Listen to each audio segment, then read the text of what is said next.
তুমি কি জানো এই মুহূর্তে তুমি তোমার জীবনের সবচেয়ে মূল্যবান জিনিসটা একটা স্ক্রিনের পিছনে সস্তা স্ক্রলিং করে অপচয় করছো?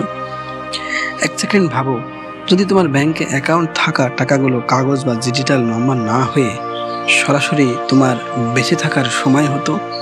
প্রতিটা সেকেন্ড অ্যাকাউন্ট থেকে একটা করে টাকা কমছে, আর সেই টাকা শূন্য হওয়া মানেই তোমার তাৎক্ষণিক মৃত্যু। যদি এমন নিয়ম হতো, তুমি কি আজ এই আসল সময়টা এভাবে পার করতে পারতে? নাকি প্রতিটা মুহূর্ত বাঁচানোর জন্য জান প্রাণ দিয়ে লড়তে এবং টাকা পয়সা ইনকাম করতে? আমরা সবাই ভাবি আমরা স্বাধীন একটা জীবনযাপন করছি, কিন্তু বাস্তব সত্য হলো তুমি একটা অদৃশ্য খাঁচায় বন্দী হয়ে আছো, যাকে চেনা বা ছোঁয়া যায় না। প্রতিদিন সকালে ঘুম থেকে উঠে ইঁদুর দৌড়ে সামিল হওয়া আর মাস শেষে ঠিকে টাকার মতো সামান্য কিছু টাকা পাওয়া, এটা কোনো স্বাভাবিক জীবন নয়, এটা একটা পরিকল্পিত ফাঁদ। অনেক সময় সমাজের প্রচলিত কাঠামো আমাদের এতটাই ব্যস্ত রাখে যে আমরা নিজের জীবনের গভীর প্রশ্নগুলো নিয়ে ভাবার সুযোগই পাই না। চলো এই ব্যবস্থার পেছনের মূল মনস্তত্ত্বটা একটু গভীরভাবে বোঝার চেষ্টা করি। সমাজ বা প্রচলিত নিয়ম তোমাকে ছোটবেলা থেকে শিখিয়েছে যে মন দিয়ে পড়াশোনা করো, একটা চাকরি খোঁজো, সপ্তাহ 5 বা 6 দিন হাড় ভাঙা খাটুনি খাটো, আর ভাবো যে একদিন তোমার সময় আসবে, তুমি স্বাধীন হবে। কিন্তু এর বিপরীতে আসল বাস্তব সমাধানটা কি? সত্যটা হলো সময় আসবে না, সময় প্রতিনিয়ত চলে যাচ্ছে। তুমি যখন কোনো কোম্পানির জন্য দিনে 8 বা 10 ঘন্টা কাজ করছো, তখন তুমি আসলে তোমার শ্রম বিক্রি করছো না, তুমি তোমার জীবনের একটা অংশ বা জীবন শক্তি তাদের কাছে বন্ধক রাখছো। পৃথিবীতে প্রতিটি মানুষ সমান 24 ঘন্টা নিয়ে জন্মায়, কিন্তু অদ্ভুতভাবে 99% মানুষ সারা জীবন মাথার ঘাম পায়ে ফেলে শুধু বেঁচে থাকার মৌলিক চাহিদাটুকু, অন্ন, বস্ত্র বা বাসস্থান জোগাড় করতেই শেষ হয়ে যায়।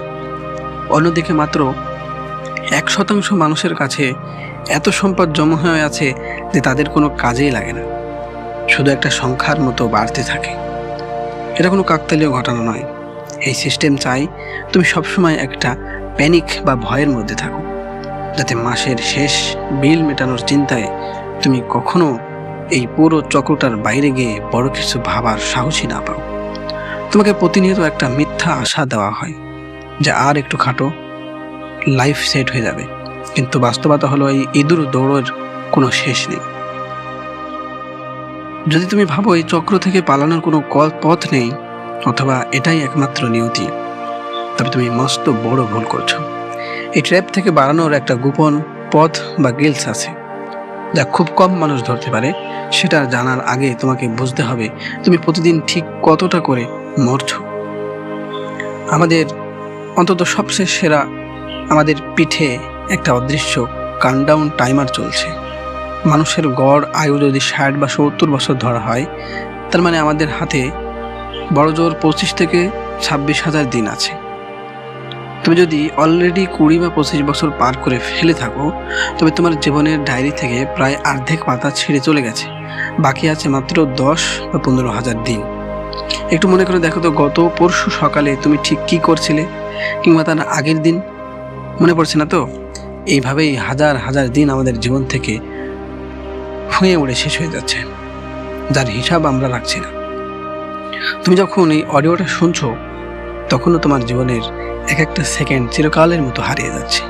এই পৃথিবীর চতুর সিস্টেম আমাদের জন্ম নেওয়ার পর থেকেই আমাদের এই জীবন শক্তি বা টাইমকে নিংড়ে নেওয়ার জন্য এত ওত পেতে বসে থাকে।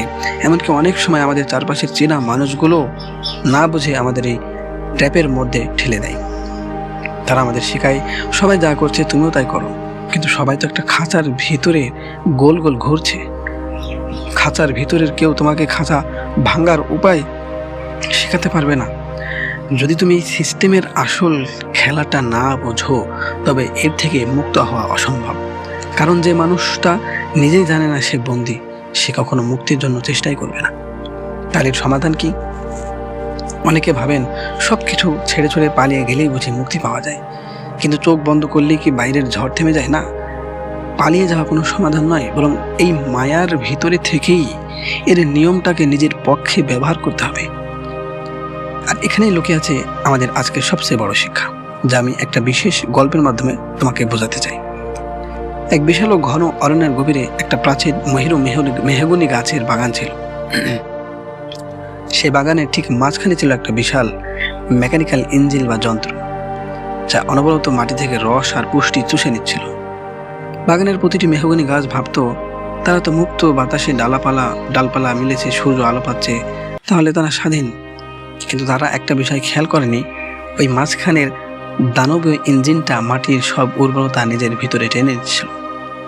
আর গাছগুলো ঠিক ততটুকুই পুষ্টি পাচ্ছিল যাতে তারা কোনো মতে শুকিয়ে মারা না যায়, কিন্তু পুরোপুরি মজবুত বা বিশাল হতে পারছিল না। গাছগুলো বছর পর বছর ধরেই সেই দাস হয়ে বেঁচে রইল সেই জায়গায়। তারা ভাবতো এটাই গাছের নিয়তি। কিন্তু সেই বাগানের একদম প্রান্তে একটা ছোট্ট বীজ থেকে একটি নতুন চারা গাছ, সেই চারাটি অন্য গাছদের মতো অন্ধ ছিল না। সে মাটির নিচে নিজের শিকড় ছড়িয়ে দিয়ে ওই দানবীয় মেশিনের গোপন পাইপলাইনটা আবিষ্কার করে ফেলল। সে দেখলো তাদের সবার জীবন রস চুরি করে এই ইঞ্জিনটা নিজেকে শক্তিশালী করছে। চারা গাছটি তখন অন্য গাছদের মতো শুধু ওপরের দিকে ডালপালা বাড়ানোর মিথ্যা প্রতিযোগিতায় নামলো না। সে তার পুরো শক্তি দিয়ে নিজের শিকড়কে মাটির গভীরে ইঞ্জিনের সীমানার বাইরে নিয়ে যেতে শুরু করলো। অন্যান্য বড় গাছগুলো তাকে দেখে হাসাহাসি করতেও আর বলতো, তুমি কেন ডালপালা না বাড়িয়ে মাটির নিচে এত কষ্ট করছো? সোজা উপরের দিকে ওঠো, আমাদের মতো নিয়ম মেনে বাঁচো। কিন্তু চারা গাছটি তাদের কথায় কান দেয়নি। সে জানতো উপরের ডালপালা হলো বাইরের খোলস, আসল স্বাধীনতা লুকিয়ে আছে শিকড়ের শক্তিতে। 7-8 বছর পর যখন এক মারাত্মক খড় এলো, তখন মাটির উপরের সমস্ত পুষ্টি শুকিয়ে গেল, মাঝখানে ইঞ্জিনটাও বন্ধ হয়ে গেল এবং বড় বড় মেহগনি গাছগুলো একে একে ভেঙে পড়তে লাগলো, কারণ তাদের শিকড় ছিল অনেক দুর্বল আর অগভীর। কিন্তু সেই অন্যান্য গাছটি যে বছরের পর বছর ধরে মাটির নিচে নিজের ভিত শক্ত করেছিল, সে খাবার মধ্যেও বুক চিতিয়ে দাঁড়িয়ে রইল এবং একসময় এক বিশাল মহিরু পরিণত হলো, কারণ সে সিস্টেমের নিয়ম ভাঙতে পেরেছিল। খরা শেষ হওয়ার বহু বছর পরও সেই বিশাল গাছটির নিচে নতুন নতুন চারা গাছ জন্মাতে লাগলো। তারা জানতো না তাদের পূর্বপুরুষরা কিভাবে ধ্বংস হয়েছিল, কিন্তু তাদের শিকড়ের গভীরে সেই পুরনো গাছের শিক্ষা বেঁচে ছিল, যে শিক্ষা বলেছিল প্রকৃত শক্তি আকাশ ছোঁয়ার মধ্যে নয়, মাটির গভীরে নামার মধ্যে। এই গল্প থেকে আমাদের কি শেখার আছে? এই মেহগনি বাগানটি হলো আমাদের সমাজ, আর এই মাঝখানের ইঞ্জিনটি হলো এই চতুর সিস্টেম, যা প্রতিনিয়ত তোমার সময় আর এনার্জি চুষে নিচ্ছে। যারা শুধু বাইরের চাকচিক্য আর মিথ্যা নিয়ম মেনে বাঁচতে গিয়ে নিজেদের শিকড় বা ভিত তৈরি করতেই ভুলে যায়, এই ভিডিওর মাধ্যমে আমি তোমাকে এটাই শেখাতে চাচ্ছি যে নিজের জীবনের কন্ট্রোল বা নিয়ন্ত্রণ নিজের হাতে নাও। প্রতিদিন যে সময়টা তুমি অন্যের তৈরি করা কাঠামো, সস্তা বিনোদন বা অলসতা নষ্ট করছো, সেটা বন্ধ করো। নিজেকে ওই অন্যান্য চারা গাছটার মতো তৈরি করো, যে প্রচলিত নিয়মের স্রোতে গা ভাসায়নি। নিজের দক্ষতা, নিজের জ্ঞান এবং নিজের ভিতরের ভিতকে এতটাই গভীর ও শক্তিশালী করো যাতে সিস্টেমের কোনো খরা বা ক্রাইসিস তোমাকে স্পর্শ করতে না পারে। মনে রেখো, পৃথিবীর সবচেয়ে ধনী মানুষ সে নয় যার কাছে সবচেয়ে বেশি টাকা আছে। পৃথিবীর সবচেয়ে ধনী মানুষ সে যে নিজের সময়কে নিজের ইচ্ছা মতো ব্যবহার করতে পারে।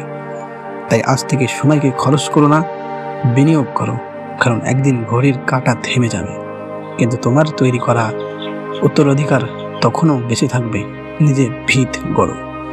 এজন্য বন্ধুরা, নিজের ভিত সুন্দর করে গড়তে হবে এবং আমরা সময়কে বাঁচাবো এবং নিজের ভিতরে গিয়ে আমরা দেখবো আমাদের ভিতরে কি আছে। এজন্য আমি বলি, স্বাধীন হও, সুখী হও, শান্তিতে থাকুন। সম্পূর্ণ ভিডিওটা দেখার জন্য সকলকেই ধন্যবাদ। ওম নমঃ শিবায়।